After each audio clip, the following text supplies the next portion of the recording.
Welcome to today's edition of Mental Health Matters. Today, we're going to talk about law enforcement and the African American community.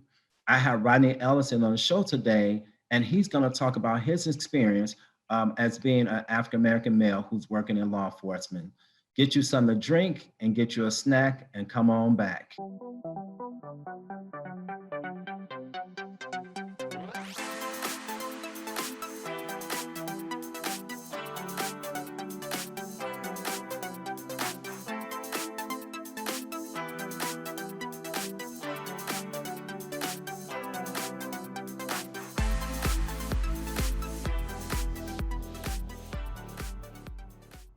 Thank you for taking the time out of your day and welcome to our show. Why don't we start by you just kind of tell a little bit about yourself and who you are before we get into the interview? Okay. I am Rodney Dean Ellison II. I am a assistant chief from the California Highway Patrol, and my assignment is currently an assistant chief in the Valley Division Metro section. And what that means in layman's terms is I oversee the metropolitan area of the Sacramento region for the California Highway Patrol. Born in Chico, California, raised in Sacramento, California. As a young child, went to El Camino High School here in Sacramento, and then I graduated, received a full athletic football scholarship to the University of Washington, where I played football and was a member of two Rose Bowl teams and the 1991 national championship team. I did graduate, and upon graduation, I joined the Highway Patrol after my football career was over. I've been on 26 years. Nice. So were you any good? Were you any good playing football? I was real good, man. Real good. I love it. What position did you play? I played free safety, strong safety, weak side linebacker, and 1 year at H-back, which is kind of like a tight end fullback hybrid. Okay, wow. Nice. And so where did you get your degree or degrees in? I got my degree in sociology with an emphasis on social deviance. And when I was in college, I did some internships with the Secret Service and the Seattle Police Department, just kind of getting a look at what kind of behind the scenes of law enforcement and what it took to how they work, how they function, how they interact with the community. So I kind of got an early start on that as a young man. Nice. So when did you know, at what point in your life did you know that you wanted to go into law enforcement and make that a career? I think early on, I'm asked that question often. And I think early on, everybody plays cops and robbers when they're little or something to that effect. And so as a young boy, I always kind of had a sense of right and wrong and trying to defend the people that were wronged. And protect people. I can remember my mom has told stories of me kind of patrolling out in front of my house on a big wheel that I had on that part of the sidewalk, and I was very protective of my house and all those kinds of things. And then as I grew up and as a kid, I would try to break up arguments and get in the middle of situations that were getting out of control and trying to control them. So I had a sense of that early on of trying to be a peacemaker, so to speak. Wow. So how many years do you currently have serving in law enforcement? I have 26 and a half years on right now. Wow. That's a nice stretch. So It is. if you wish to retire, how many years do you have to put in to retire? Once you're over age 50, which I am, and with your years of service, but I'm not ready to retire yet, but I'll probably go another 4 years and Wow, nice.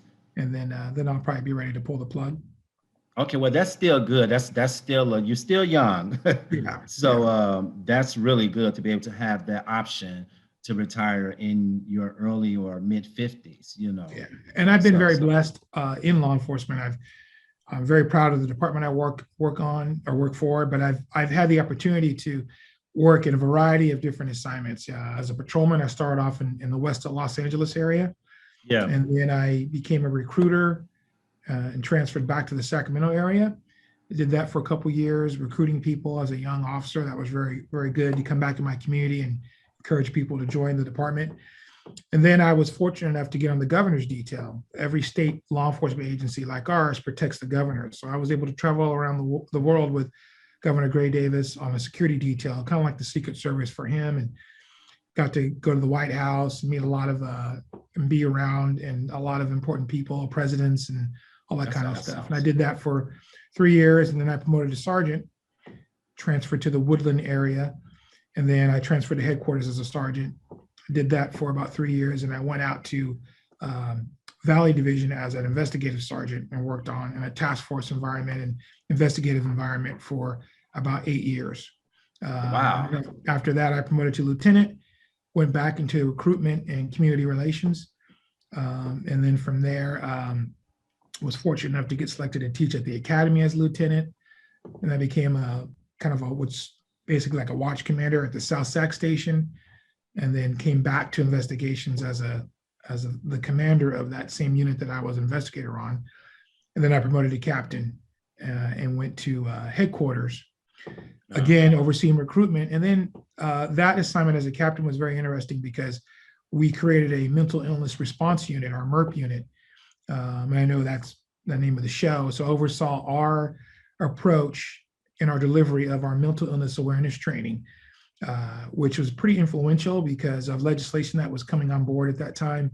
I was able to help deliver that throughout the department and through other agencies, and taught and spoke and really hammered down the importance of dealing with people that are suffering from mental illness and how important that is to communicate with them their way and able to break down some of those issues that you have when you're, at the scene of a law enforcement encounter dealing with someone who's suffering from a mental illness. And then from there, after that assignment, I became the captain of the Yuba Sutter office, which is a little bit north of Sacramento in the Yuba City area. And then from there, I promoted to assistant chief, where I was assigned down in Central Division, which is the Fresno area. It's a different division, doing that for about 2.5 years. And then I transferred back to Sacramento in Valley Division about 3 months ago. So I'm very fortunate to be home and have had a great job. And I can tell you all throughout that 26-year journey, I still love my job. I love the ability to help people and serve people and hold people accountable as well. So there's a lot of growth and wonderful things that has happened through that journey, and it's put me in a position to kind of give back. So I'm very fortunate to be in that position. Okay, good. And so it's a reason I wanted to highlight all of that before we get into the main discussion. I think it's important to know the background of why you chose that field, being an African American male per se, and I mean, you soared in that position, just being in law enforcement in as a whole. I think you soared. So what do you think is the importance of cultural diversity training for state and local law enforcement agencies? Well, I think, the one thing that is really important when you look at cultural diversity training, it's a tool, right? It's a tool that you can provide to law enforcement agencies to help them communicate when they need to. If they're dealing with someone who might not look like them, or that person may come from a different culture, it's a tool that you have to allow you to communicate better, to enhance that interaction, to make that law enforcement encounter better for both sides. And if you're not doing that, or if you don't have anything like that that you can rely on or fall back on or provide to your state and local agencies, and you're gonna struggle sometimes when you have to communicate. It's no different than speaking to someone who may speak a different language, or you go to an area you've never been to before. You have to have something to allow you to be able to communicate and get across what you need to say in both respects. So that is something that's really important. The importance that you place on that within your own agency will really determine how successful you're going to be as an agency when it comes to those encounters. And you can't just say that you have training.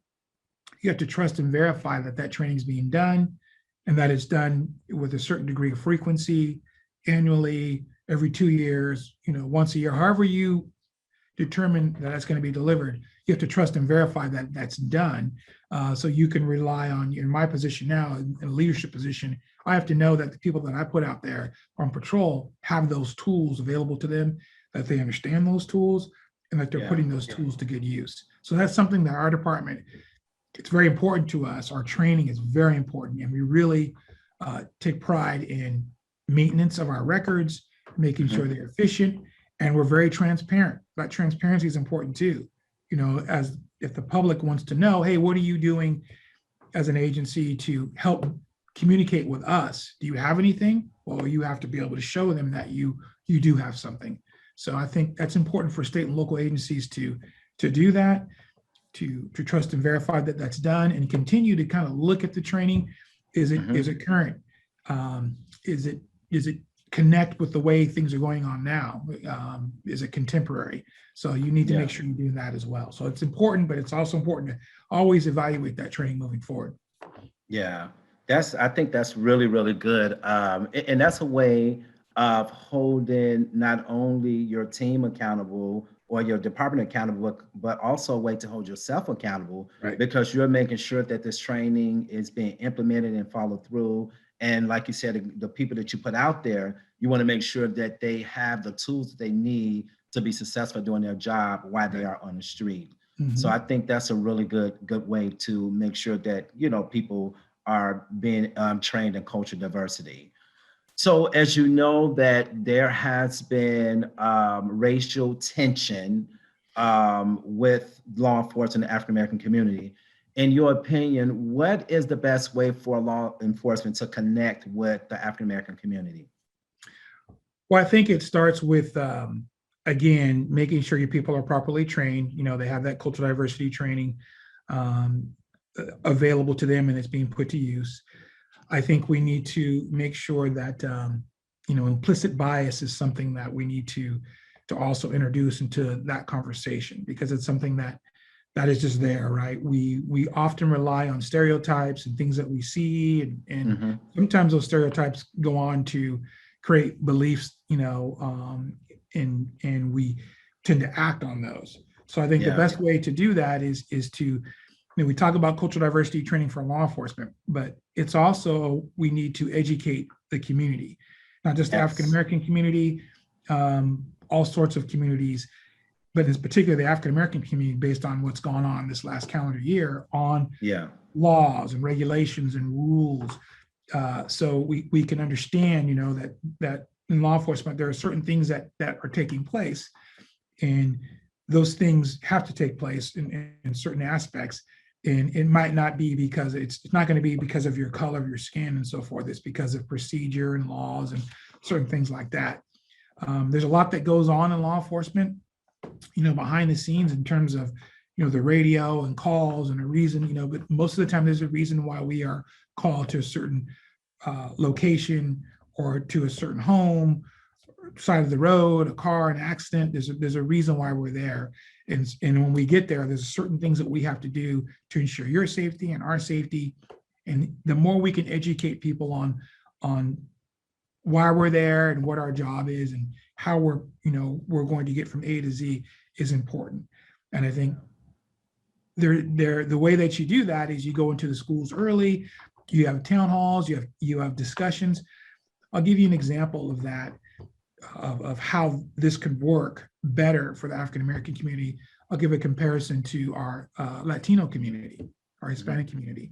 We have a program called El Protector. It's a statewide program, and it's been in existence for many, many, many years, over 20 years, over 25 years. This program was designed to help with traffic safety and things going on in law enforcement for non-English speaking parts of the Hispanic community. We had officers who were Spanish speaking that would go into the community and talk about these things and educate those communities. And by doing that, you endeared yourself to those communities. You were there to help them. You were providing information to them. And as a result, it really improved our ability to connect with the Hispanic community. And our All Protector program is very successful, and it's alive and well in every single division, which is all the regions in California. So by doing that, taking that step to educate and to be transparent and be open, you allowed for that, kind of built a bridge for both sides to communicate. Something like that needs to take place in the African American community. We have cultural diversity training, but we need the community's help to work with them. We as our agency specifically have lots of programs that can help youth of all ages, all colors, with driving and safety, what's happening with the changes with laws and different codes that you need to be aware of. It's that type of interaction and being part of the community and that goes on. And unfortunately, sometimes with the media, there are some negative things that have happened over the last calendar year, but there are a lot of wonderful things that happen as well in certain communities, African American communities, where officers are joking with the kids, at a basketball court, or they see them and high-fiving them. And there's a lot of wonderful things. More of that will break down those stereotypes that some people have about law enforcement and allow for a bridge to be built where we can walk across. It does happen in some communities. Unfortunately, it's been the negative stuff has been highlighted quite a bit. So there is some negative things that we can work with each other, but I think it starts with education early, late, getting that education done, preferably early. And then, our law enforcement side, we need to continue our cultural diversity training and looking at the ways that we can stay contemporary and serve our community in the best way possible. Yeah, I definitely agree with that. I want to piggyback on training, not just from law enforcement, but also, like you said, the African American community. I think it's important to be able to, in my opinion, to be able to understand. Because I try to be very neutral. Even though I'm an African American male, I feel been racially profiled before, just even with suits on and just, going to work or coming to work, just, but what do we say to people who don't know how to respond to law enforcement? Because there are people who have negative experience with law enforcement, and it's just their experience. But that doesn't necessarily mean that that is all African American experience with law enforcement. I think a lot of the training starts at home. I know I've had conversations with people and told them, like, well, if someone pull you over, if an officer pull you over and they actually get out the car, get out the car. If they ask you to put your hands up, we don't need all the yak, yak, yak, yak, yak, back and forth, back and forth, because I think that can perpetuate the situation. And if you're being told to do something or being asked to do something, then I think that kind of undermines the authority. In my opinion, I think some of that stuff may have, caused a little bit of tension there. But what would you say to people that are African Americans like us, that may come from communities that may have had bad experience? What would you say to them when they're being pulled over by a police officer? What advice would you give them by being an African American, law enforcement? Well, the first thing I would tell someone is you have to understand, when you really look at the history with the African American community and law enforcement, when you look back with Jim Crow laws and even before that, in many respects, many decades ago, law enforcement was used to help enforce maybe some laws that have been changed in cultures that have been changed during different times, or racial tension was much different. When there was segregation and all that, law enforcement was called in to help push those initiatives. It has not been that way in decades. Unfortunately, though, we learn a lot of what to expect from our own families within our own cultures. And if that tree, so to speak, has not forked and the same information is being passed along into generation to generation, and you have not experienced yourself much yet, you're going to rely on what you've been told and, unfortunately, what you've heard over the internet and in the media. And those are very two dangerous places to go to get the truth. What happened back in 1950 is a lot different than what happens in 2021. And also, what's important too is when we're dealing with someone from that time frame, a baby boomer, is much different than a millennial in terms of communicating and all that, and what you believe in and what you don't believe in. So I think the most important thing is to take the time to educate yourself. Don't rely on what happened to a friend or someone you saw or something you heard on YouTube or you saw on TikTok or whatnot. Because I can tell you in most cases, you're only seeing a small window of what really took place. And it's difficult to form an opinion on that. It's almost like if law enforcement, if we were able to get one small video of what you did in a certain situation and then judge you on that, that doesn't really tell the whole story. So I think that's confusing for people. And sometimes they allow what they've heard or what they think they've seen to drive behavior. And that's where you get the back and forth, like you said. In many respects, if you come in contact with someone in a law enforcement encounter, listen, try to take in the information, comply with what you're being told to do. And every department has procedures for you to address your concerns and so forth. And if you're given a ticket or you're taken to jail, you're going to be given information of what brought them there to that situation and then what you can do moving forward. It's when you rely on something else or you try to act on something else that creates confusion. It creates conflict and some other things, because if you do come in contact with law enforcement and you are detained or there's a conversation that's you're having where you are not free to go, you are in a sense being detained. And so if you are not good with that, let that situation play out, try to understand what's going on. And a lot of that starts with you understanding and what the laws and rules are ahead of time. And when you do all of that, you're going to have a better experience. I've been told by people before, during this last year's civil unrest, I'm scared for my kids to go outside. Well, there's lots of good people in law enforcement. There's lots of good people in all types of communities of color. It's unfortunate that it's gotten to the point where someone has been made to feel that way. But I think if they take the time to really look and understand and laws and rules, that they're going to feel better about that. And go to a town hall, contact your elected officials, try to seek out information. Law enforcement, I know, at least I can speak for my agency, our cultural diversity training and our training is very important to us to be professional, to try to make sure that encounter is good. But on the other flip side, community, the public has to do the same thing. They have to understand what it is that's going on and what you can and can't do in those situations, because some things you just can't do, and you have to understand that. And unfortunately, again, as I started with this response, if all you know is what you were told from your grandmother or your grandfather who was born in the 50s and 60s, that's a different time than now. And so you have to allow that you have to morph, you have to change, and you have to evolve on that side. So I can tell you back in the 60s, they weren't doing cultural diversity training for sure, right? Law enforcement. Yeah. So we are now. And we've been doing that for a long time. And like anything, you have good departments and bad departments, but most of them are good in terms of that. But you have to understand where you're at, what the rules of engagement are, and proceed accordingly. Yeah.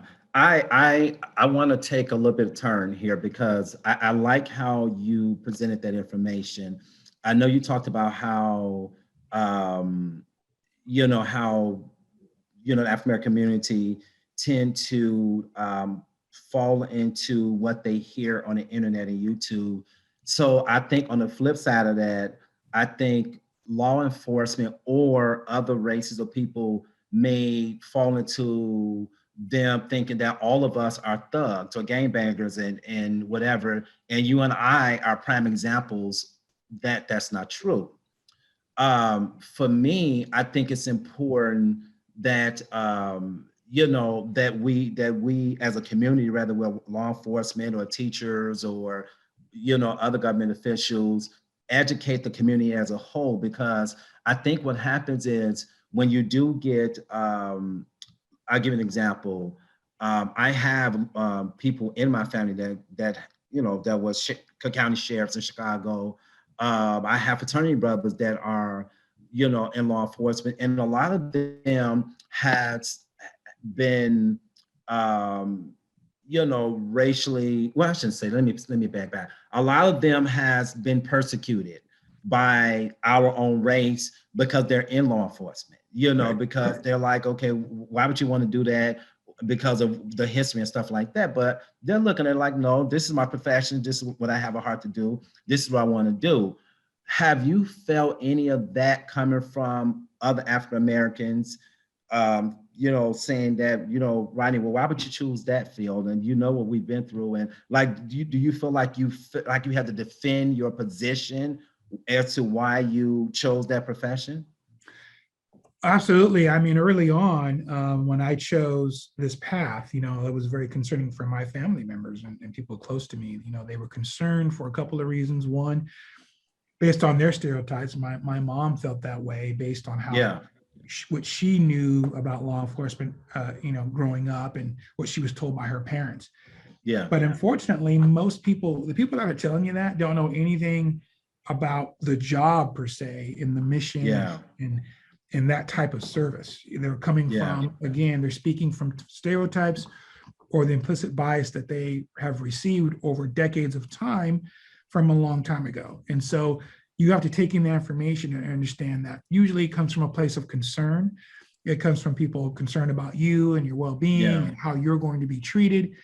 yes, And if people say you're a sellout or hmm, things like that, well, there's no better way to serve your community of color, by wearing a uniform and giving back that way, serving yeah, that way, making sure that people see that, no matter your race or where you come from, that you are able to provide a service and serve with pride and distinction for your community. That's a pretty good thing. So if someone's going to tear that down, then maybe they really don't understand what goes into that and how important that is. yeah, And I look at it the other way. Whenever I have an opportunity to speak or to be out in the public, I'm proud to be African American and to let people see me and to give back that way, and to talk nice, with young children and so forth. And over this last year, this was the first time in my 26 years. This last year was very difficult to, you had people of color coming up to you and challenging you and being very upset in ways that you wow, hadn't had before. And that wasn't easy for my sisters and brothers in law enforcement to have to deal with that, because it was yeah, very intense. One of the positions that I have is I've been a number of times in charge of our special response team, which is a team that will respond to the Capitol and other areas across California for civil unrest. Well, last year, we were out in force pretty much all the time. So yeah, there's lots of encounters, lots of upset people that I had an opportunity to speak with one-on-one in groups. And I was able to communicate to them in their language in a way they could understand that this is not the way to exercise those types of frustrations. But yet it's important to be aware and to take that energy and to put it to good use, right? Educate yourself, understand what's going hmm, on. Just don't go off what you see. And I yeah, can tell you that those encounters that I had, and I had numerous, countless ones, made me feel good. But I also will tell you those conversations started off very intense, where I was yeah, being challenged, called names and things like that. But I don't look at that as something that I have the type of personality I can overcome that and use that as a positive to help bring myself closer to them and communicate to them. You have to humble yourself to people and, hey, I understand you're hurting. I understand yeah, you're upset, but let me tell you the best way to go about fixing that or making yourself feel better. You get the yeah, information, because that's going to help you not just now, but moving forward. And every time you have a conversation with someone, you're going to be able to educate them and they're going to educate someone else. And then after a while, we all are informed and we can move along collectively together. That's really yeah. important, that we do that. Man, I like that. I like that a lot. I like that you are able to take that negative energy and not store it, on the inside when people are coming at you in a negative way. I think that's important to be able to know how to not allow that to affect you, being someone that can do your job in a positive way, despite of how someone is coming at you.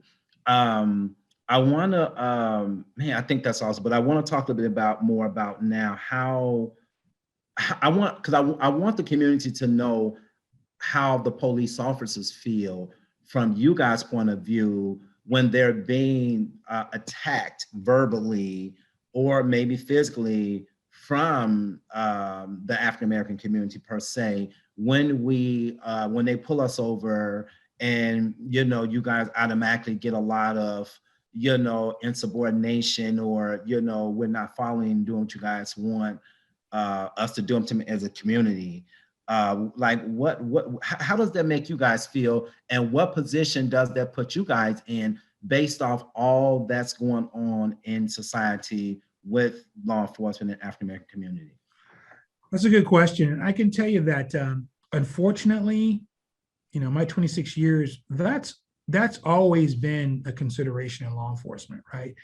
It's not just this last year. I think because of the media and the things that we're able to see and how fast information comes out, it feels like it was a lot different. We were much busier this last year than we've been in the past when it comes to civil unrest. However, some of those feelings and some of those contacts going back to Rodney King and the Watts riots back a long time ago, a lot of those same things have been in place in regards to dealing with certain aspects of the community, communities of color, where you might have an interaction during a law enforcement encounter that maybe has some stress introduced into it.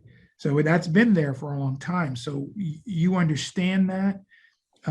It's going to be a little bit different if you work in Watts versus Beverly Hills, right? It's just going to be a different experience. So you've always understood that. And I think an element of that's been there.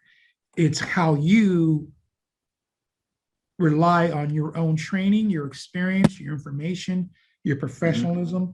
Those are the things that allow you to be successful in those interactions.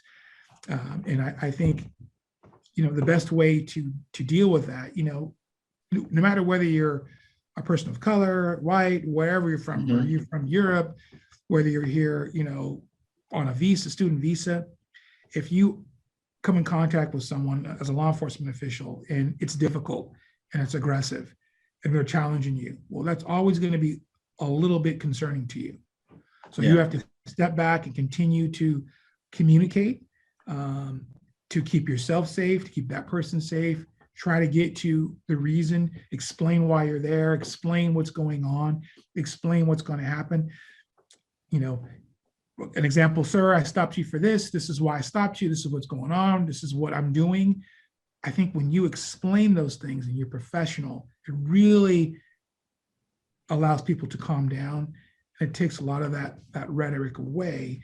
And people are able to feel better about what's going on. Even if someone doesn't understand or might not agree with what you're doing, when you communicate what you're going to do and what the outcomes are going to be, as far as them at that point, it allows people to accept the information and maybe ask more questions, and it brings the temperature down. So the thing is, that is, no matter what you're doing, if you get into an altercation with someone at the grocery store, when you communicate what you were thinking, how you got to that position, why you're upset, usually that interaction goes much better. It's no different than law enforcement. You have to communicate that. And I think sometimes, you also think too, sometimes you have people in law enforcement that maybe weren't in a diverse community when they were growing up. Maybe they were all around all African Americans, or they were all around all people, in a different environment, or they all Hispanic, or and so forth. And they just weren't around anyone of color. That's important to understand. And that's why cultural diversity training and things like that are important. So you don't rely on stereotypes or implicit bias. You rely on the information, why you're there. You maintain discipline, professionalism. That allows everybody to have a better encounter with law enforcement. And the better those encounters are, that they're both going to leave feeling better about that. And the next time it's going to be a better interaction over and over again. And that's how you get change that way. So that's the best way to deal with that. But, that can be scary for someone who, they stop someone who that they've never seen before or been around, and that person's coming at them. Yeah. You have to really focus on what you're doing. And I think Yeah. the more we have of that, the better we're gonna be as a, as a society. Yeah.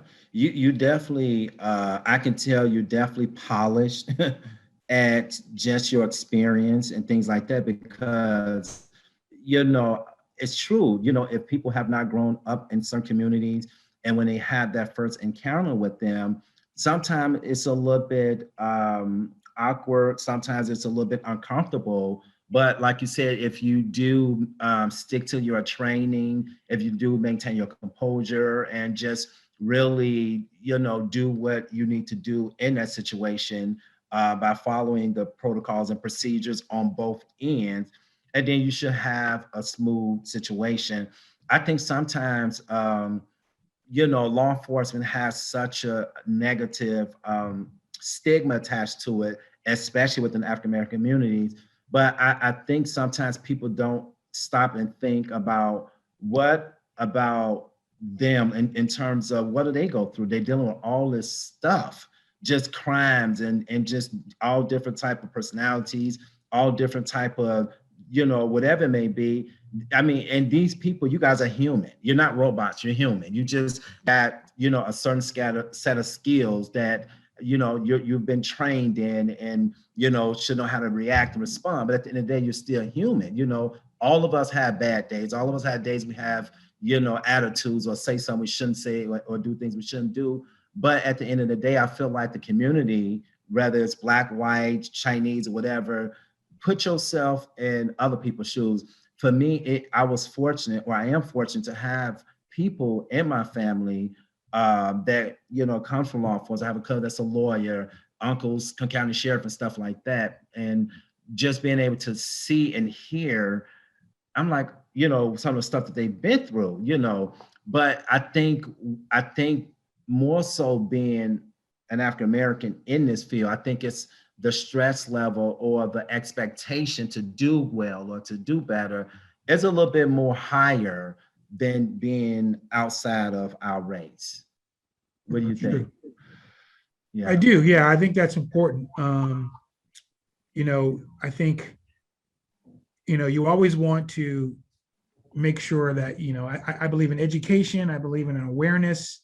If you have an understanding of what's going on, or what it is that you're supposed to be doing at any given time, and you're trying your best to do that, you're going to fare much better than you don't. So should we believe what we hear and see on the internet and the media as 100% truth? Or do you think there is some truth on the media or internet? Well, like with anything, when it comes to the media and the internet, lots of that information is what's put out. Correct. And most of it's unverified at that point. It takes a long time. There's always an investigation that's conducted, and if there's criminal charges, it's going to be DA involved, U.S. attorney involved. There's a lot of work that goes into witnesses and watching video and all that. So in many respects, what you see on the onset is really a lot different than what you may see down the road in a courtroom or when the investigation's been completed. We can't stop the media from putting stuff out. That's not necessarily something that benefits the public at all times, but sometimes it's good to know that something happened, right? I think we should always reserve judgment on things until we let them play out and get a better understanding of that. If you and I only went on what we heard on the internet or the media and held that only to be what's true, then I think, there'll be times where we'll be very mistaken on things. And I think that goes with anything, whether it's an election, whether it's this, whether it's that. And law enforcement encounters are no different. It's just that sometimes, because of our own beliefs, and a lack of understanding, of what goes on in the law enforcement community, or maybe what goes on in another aspect of another community, we tend to fill those voids with our own assumptions, and then we run with that. well, this is what I heard, this is what my friend told me, or this is what I heard on social media, and then we rely on that. Yeah. And that's not, if that information is not verifiable, you might want to dig and get a little bit more information or reserve judgment until you get all the facts and you're able to, articulate them with all that information available to you. If you do that prematurely, you're not really giving yourself an opportunity to have the full picture. And so if you're going to operate on that, then, go ahead, but know that you're operating only on the small percentage of probably what's true and accurate. Yeah. So, Rodney, tell me, how did you, because I know we talked offline and I know you told me you got, I think, 4 kids, three Yes, or I do. four. 4 So kids and how, 3 grandkids. okay, congrats on the grandkids. Yeah. How old are your grandkids? They are 11, 5, and 1. Wow, nice. And you don't even look your age. My So kids are 31, 24, 20, and 15.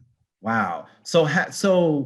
How have you educated your kids in regards to all this stuff that's going on with law enforcement and African American community? How did you educate them, and how did you shield them from all the negativity as well, so that they won't have the same mind frame as the negative people that's feeding off into what the media is portraying?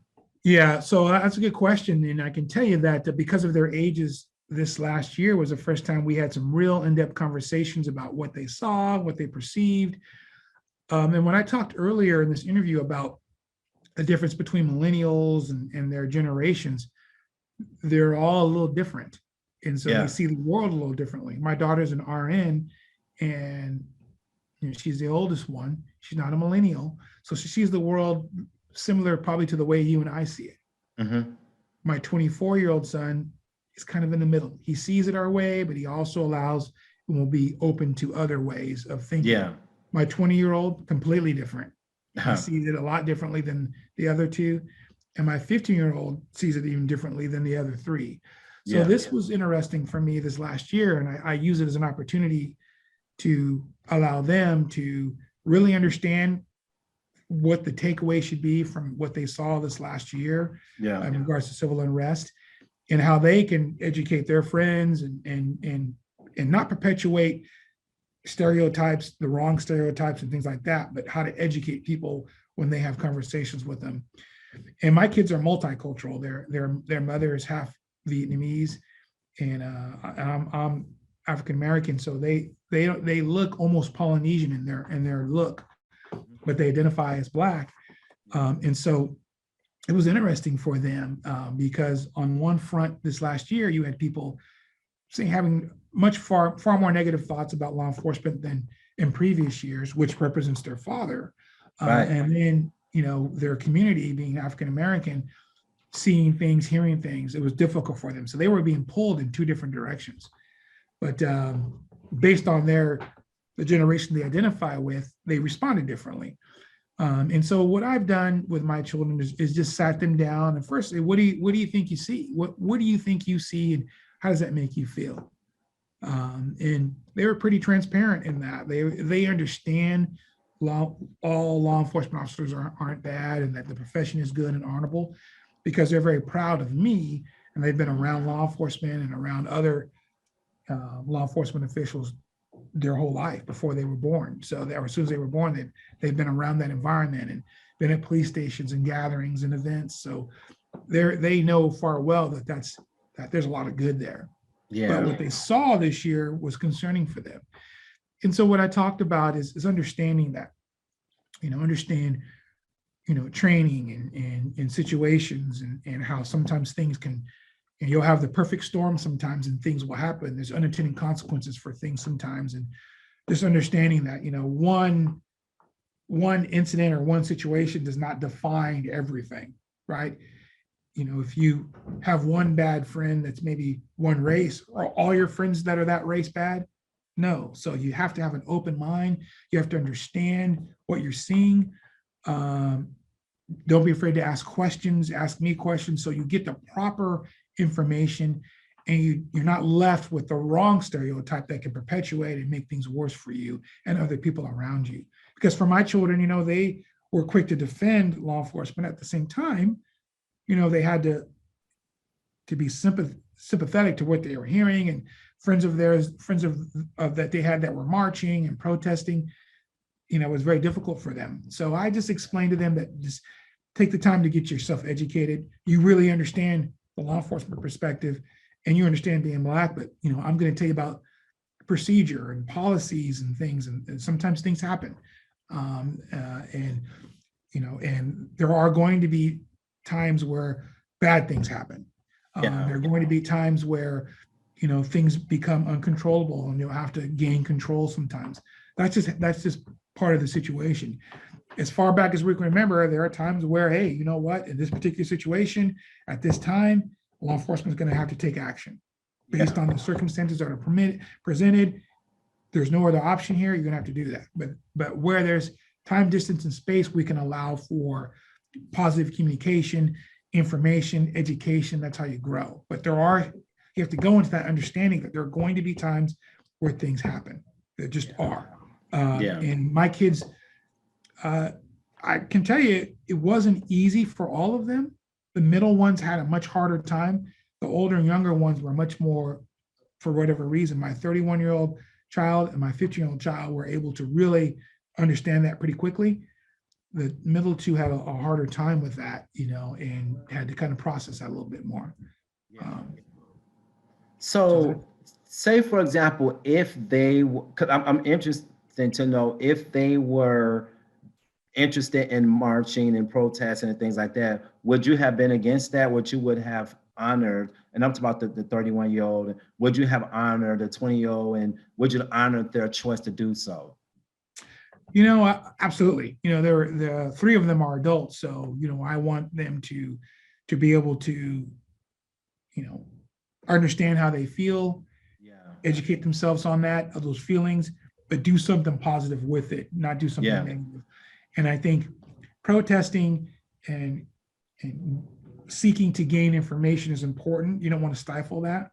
There's a difference between protesting and civil unrest. Those are two separate things. I support that. So the understanding what's going on, but when you can do all those things in a positive way, where you're getting information, where you're having conversations, and there are a lot of beautiful things that happened where people really grew and were able to get information they need and move forward, and they're better for having gone through that experience.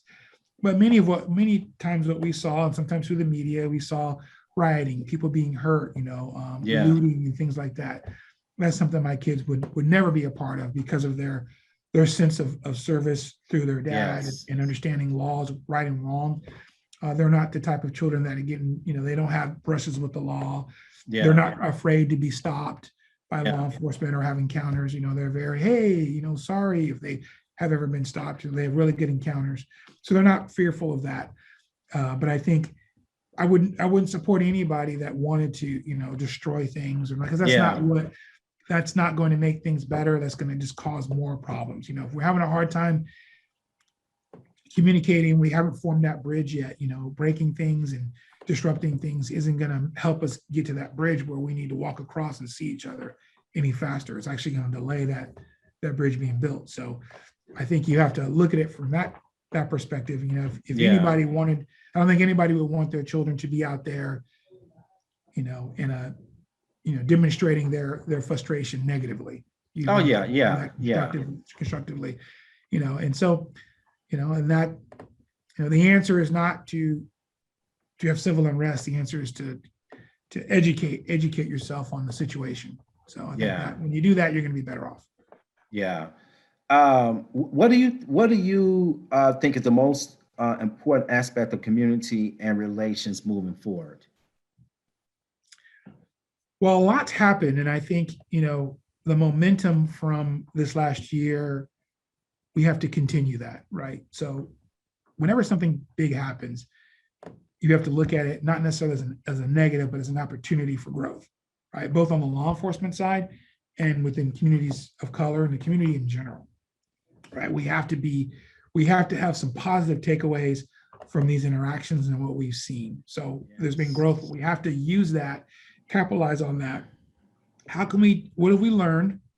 How can we put it to use in terms of educating our youth? But I mean, at an early age, you Yeah. take a child that's in kindergarten and you have law enforcement day where the police officers come to the schools, and you open the police stations where they can come and play in the cars and be around law enforcement officers. That's going to break down a lot of those stereotypes that they're going to hear. And you educate the teens, the preteens, and you go into colleges and you educate the college students, and you allow for that exchange of ideas and information and access.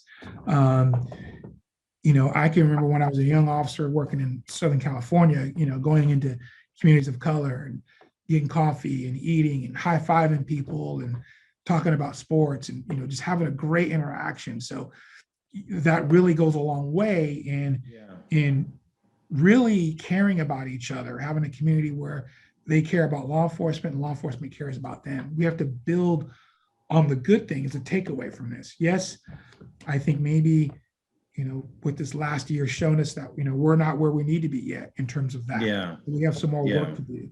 So what can we do, both the law enforcement side and what can the communities do to educate each other, training, be innovative, right? And there are many of the young people that we have, the millennials and so forth that are brilliant. Yeah. Let's use them as a think tank in certain respects. What would you want to know? What would you want to have? What would help you feel better? What do you want to see? And I think, if we continue to collaborate with each other and both seek, the right outcome, we want a better interaction, better encounters, less of what we saw. I think the outcomes could be great. There's a lot of potential there, but we cannot afford to slide back into that implicit bias and to rely on stereotypes that just, are from a past that is such a long time ago for us that, it doesn't make much sense now. Yeah. What would you say? I think we got a few minutes left. What would you say, Rodney, to someone that's from the African American community? They're 16, 17, 18, and they're growing up and they have a passion to get in law enforcement, but they're hesitant to become a police officer because of all the negative, media that's out there against the law enforcement. What would you say to them and encourage them to follow their passion to become a police officer? Well, I can tell you that, my 26 and a half years, there's not a day that I haven't been proud to be in law enforcement. So it's a profession that, the law enforcement officers that I know, and I know some all over the nation. At one point in my career, I was for this region, a very small part, I was able to participate in Noble and was one of the presidents at a very small period of time. Noble is a national organization of Black law enforcement executives. But there are African American peace officers all over the nation. And if you were to pull any of them aside, they'd say they're proud and they make their family proud. They make their community proud. When you see, kids smiling, that looks like you and they see you, and it makes them think, oh, I could do that too one day. It's a great honor to help people and to make people's day brighter. That's a huge thing, at the end of your career, and you look back, I'm like, I made that environment better for those people having served that way. So if you really enjoy service and you want to give back, don't be hesitant, because if there's some sort of reason why, maybe from your own community, you're feeling, don't do that. I would say don't believe that. Maybe seek out some Black law enforcement officials that you may know and just, sit down with them, try to get counsel from them and let them mentor you in that space and time, because they're going to tell you exactly what I'm telling you, that they really have enjoyed their time, and that they wouldn't trade their experiences for anything in the world, being able to wear a uniform and have a badge and serve in your community. Okay, wow. That's a really, really good, those are very good, kind, and motivational words, because I feel like a lot of us do want to go in different directions in far as profession is concerned. But a lot of times I don't think people will go or are not strong enough to follow their passion because of the backlash they feel that they're going to get from friends, family, parents, and things like that. So thank you for encouraging those people. So if you are an African American and you want to get in law enforcement, you just heard what the brother said, that he's proud to be an officer, and follow your passion, follow your dreams, and do what you feel is best for you. And if that means going this route to serve your country and your community, then I say go for it. That's it for today's edition of Mental Health Matters. If you enjoyed this particular show, or if you would like a DVD copy of the show, or if you would like to be a guest on our show, please dial 916 366 4600. Thank you.